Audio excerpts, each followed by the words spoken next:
Weather Service in Marquette has issued a severe thunderstorm warning for East Central Marquette County in North Central Upper Michigan, Western Aldrich County in North Central Upper Michigan, until 1:45 p.m. Eastern Daylight Time. At 1:18 p.m. Eastern Daylight Time, a severe thunderstorm was located near Gwynn, or 18 miles south of Marquette, moving east at 35 miles per hour. Hazard, 60 miles per hour wind gusts and quarter-size hail. Source, radar indicated.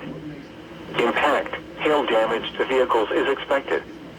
Expect wind damage to roofs, siding, and trees. Locations impacted include K.I. Sawyer Airport, Gwynn, Little Lake, Kiva, and Carl's End.